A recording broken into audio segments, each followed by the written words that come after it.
Hello, this is a short presentation about Joseph Pilates, his Pilates method and the reformer.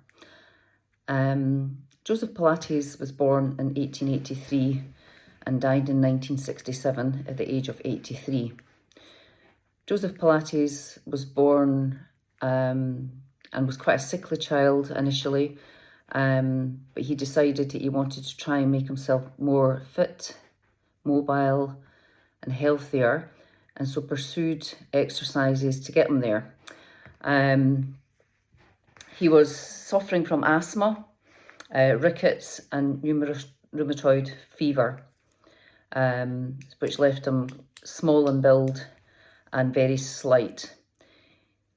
He was determined to overcome this and took up some exercises, including becoming a bodybuilder. He was also a diver, an acrobat. He also liked to study the Eastern methods of exercise, so yoga, Tai Chi, Jiu-Jitsu. And he also studied animal movement. And with all these things put together, he created some exercises that enabled him to become stronger, fitter. And by the age of 14, he had an amazing physique, amazing strength, and was being photographed for anatomy books and artists. He became a lot fitter and stronger. In 1912, Joseph Pilates decided to travel to the UK, where he was a professional boxer. But when World War I broke out, he, with other German nationals, was interned in a camp on the Isle of Man. Joseph Pilates continued to do his exercises for himself and for the other people that were with him, but he also worked in the hospitals with people that were quite sickly and wanted to help improve their fitness. And so he used some of the springs from the beds as a form of resistance for these poor people that were in bed and bedbound, and eventually helped them become stronger and fitter. So that's where the reformer originally comes from, by using the springs on a hospital bed. So the reformer, as we know it now, that's where it started. In 1919, after the war, Joseph Pilates returned to West Germany, where he continued with his physical practice. He was invited to train the new German army, but realised the implications of staying in Germany and decided then to move to New York.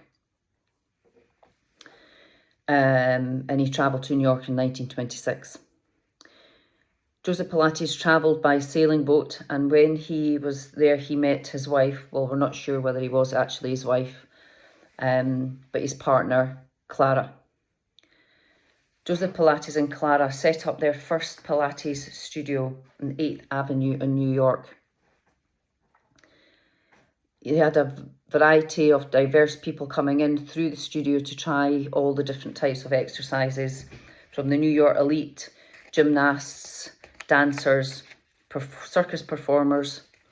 All sorts of people were coming through to try Joseph Pilates' methods. The dance community became a great follower of Joseph Pilates' methods and JP's understanding of human anatomy and movement. George Balanchine, the co-founder of the New York Ballet, and dance pioneers Ted Shaw and Martha Graham realised and recognised Joseph Pilates' work, whether it be for rehab or improving performance, and got lots of dancers to come along and try his methods, of which some of the dancers didn't initially like his classes, but eventually, through changes in their physicality and their strength and their rehab, they realised that his exercises were a very important part of their training. Over the years, JP developed lots of exercises on the mat, as well as the use of apparatus, the Cadillac, reformer, wonder chair, spine corrector, and the magic circle. And these were all used within his own methods of using the mind and body connection. He referred to his work as controlology, and by that he controlled every single move through breath and movement, exercising his body and mind using the Pilates principles: centering, control, concentration, precision, flow. I think I missed one there. So he, with his principles, he was focusing on using the stabilizing muscles of the core and the trunk. And then every other exercise from there derived from the control from the stabilization of the body, all to maintain correct alignment and position. In 1934, Joseph Pilates published a book, Your Health, and in 1945 published the book Return to Life Through Controlology. And this is where he has all the 34 mat exercises, which he published them as a sequence of movements, which he called flowing practice. Some of these movements are quite difficult to perform. So from all these mat exercises, there are lots of other exercises that have come from that, being options to make things slightly easier. There's also options to make things a little bit more advanced for those that can handle it. So there's not just 34 exercises, there are hundreds and hundreds of exercises which can be done on the mat, and the same on the reformer. You've got your basic exercises, and then from there you can add on different adaptations, but still using the Pilates method.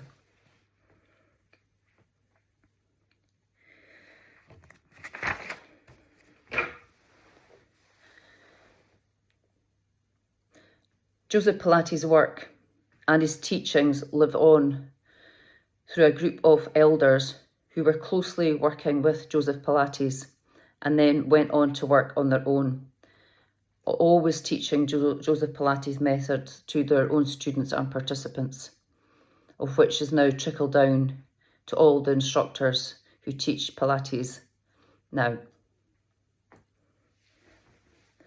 Joseph Pilates continued to train and teach until a good old age.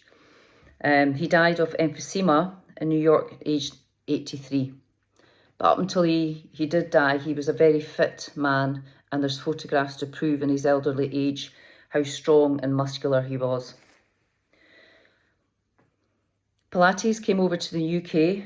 A man called Alan Herdman travelled to New York from the London School of Contemporary Dance to see what all this Joseph Pilates method was all about. He then brought all his methods back to the UK and opened up his studio called The Place. And that's when Pilates came into the UK. And it's just grown and grown and grown from there. The reformer, as I mentioned earlier, the reformer was inspired by the use of springs on the hospital beds back on the Isle of Man to help people with their recovery. The reformer exercises are considered more dynamic, more intense than mat, and they can also increase your range of movement. The resistance through the strings and the straps will give you a more difficult workout, an easier workout, but there always needs to be control on the reformer. And you need to make sure that the springs which are attached are correct for each exercise, and that can vary depending on what exercise you're doing and what position you're lying, facing, etc. The reformer was designed to complement the mat exercises so that people could go onto the mat, do their exercises, try the reformer, move on, increase their strength, their range of movement, and then come back to the mat to do more advanced practice on the mat. The reformer is a big piece of kit. It can be used using all the Pilates principles, using the Pilates methods, or it can be used just as a strength training tool, and you can do body conditioning on it. For the purpose of my training, it's to be done through the Pilates method, although it can be used in other forms. which you can see all over YouTube, etc. The main design features are that you've got the carriage that moves, and the strings determine the speed of the movement of the carriage. Again, you have to be really careful that you use the correct springs. As it's a moving carriage, it could be the potential for injury or falling off. You also have the cables, which again, you have to have the right resistance on. This can help with the range of movement through the shoulder girdle, the hips. And both put together can involve some beautiful movement where you get stronger and fitter. And that's the Reformer. Thank you for listening.